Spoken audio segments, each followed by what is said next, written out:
Assalamualaikum warahmatullahi wabarakatuh.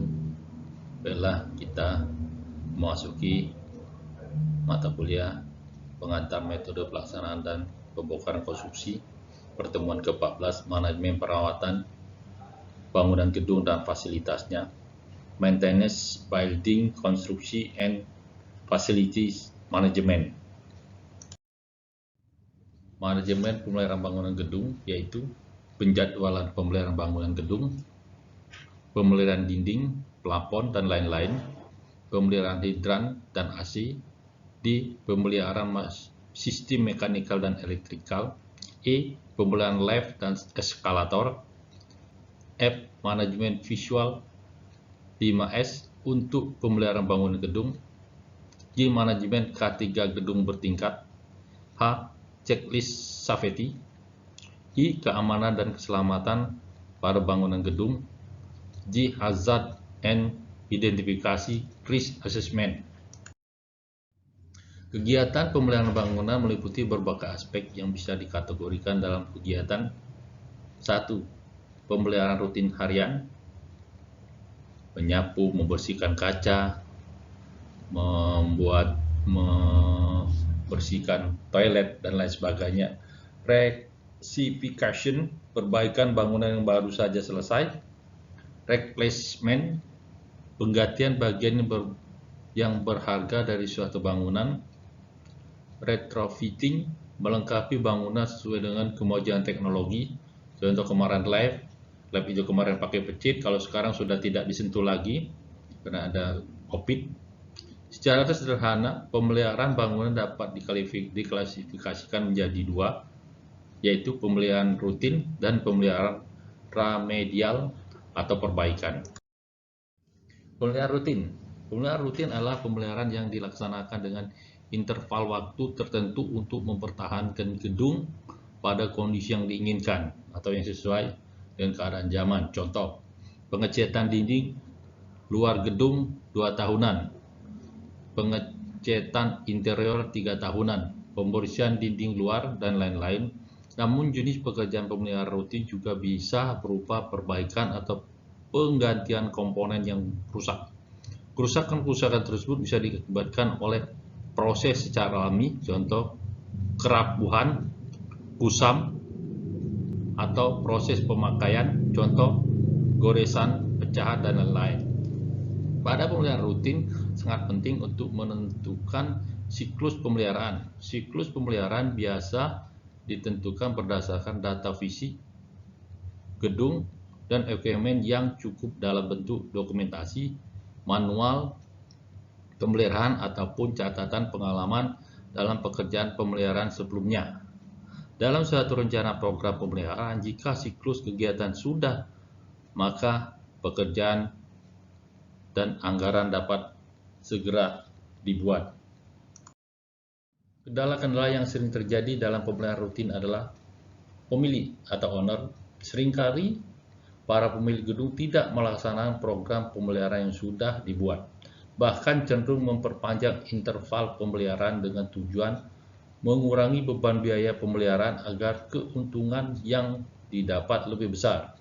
Padahal dengan tertundanya jadwal pemeliharaan rutin akan mengakibatkan bertumpuknya kualitas kerusakan multi efek yang akhirnya akan membutuhkan banyak perbaikan yang jauh lebih besar. Kurangnya data dan pengetahuan, seringkali pemeliharaan rutin tidak dapat dilakukan akibat kurangnya data baik manual, sejarah pemeliharaan, ataupun dokumentasi. Di samping itu juga kekurangan pengetahuan dari personel pengelola gedung baik tingkat manajerial maupun pelaksana mengakibatkan program pemeliharaan dan pelaksanaannya kurang optimal. Pemeliharaan remedial adalah pemeliharaan yang perbaikan yang dapat diakibatkan oleh kegagalan teknis. Kegagalan teknis manajemen bisa terjadi pada tahap konstruksi maupun pada tahap pengoperasian bangunan. Pada tahap konstruksi contohnya adalah kecerobohan dalam pemasangan suatu komponen bangunan. Pada tiap pengoperasian bangunan, kesalahan dalam merencana jadwal pemeliharaan bisa terjadi dan ini dapat berakibat pada kerusakan alat atau bahan-bahan bangunan.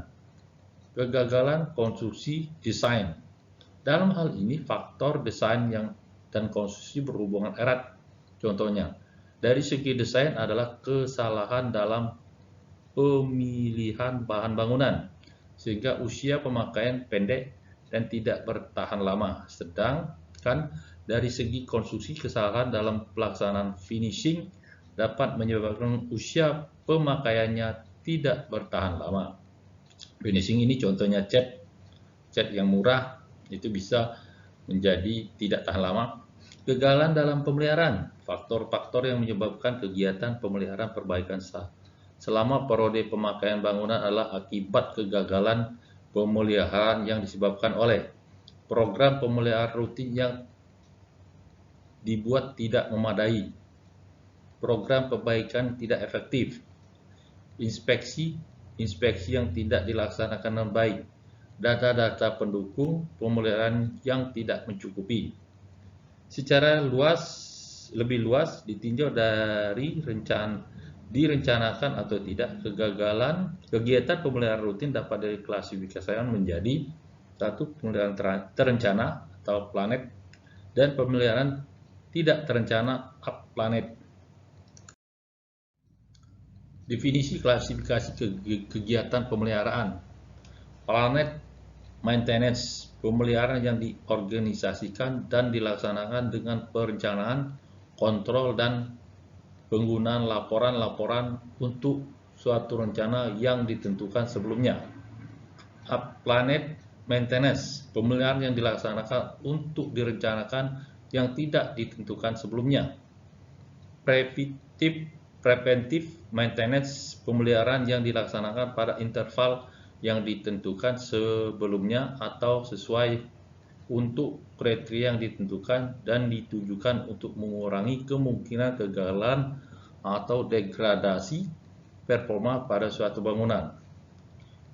Corrective maintenance, pemeliharaan yang dilakukan setelah sesuatu kegagalan terjadi dan ditujukan untuk memperbaiki suatu item untuk suatu keadaan yang item tersebut dapat melakukan fungsinya yang diperlukan.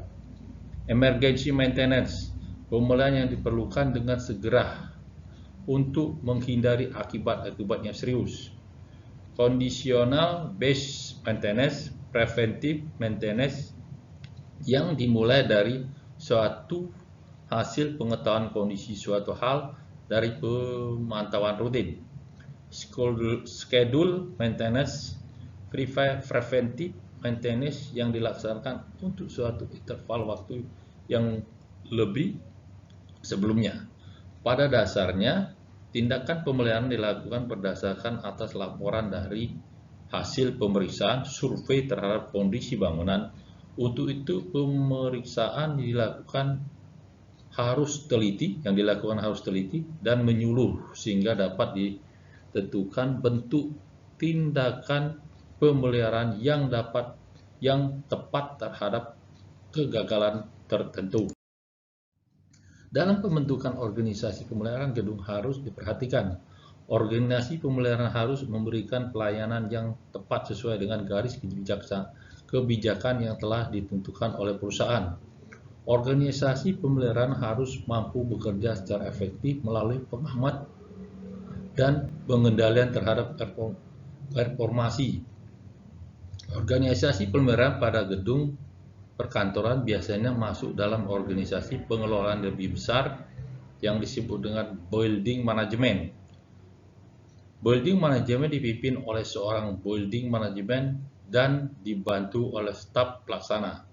Organisasi building management pada gedung yang berlantai banyak bervariasi tergantung pada organisasi induk, fungsi gedung, luas lantai, dan jumlah lantai. Fungsi-fungsi yang berada di bawah organisasi building management pada dasarnya terdiri dari fungsi keuangan, accounting, fungsi administrasi, general affairs, fungsi security, fungsi operasional, dan pemeliharaan teknik.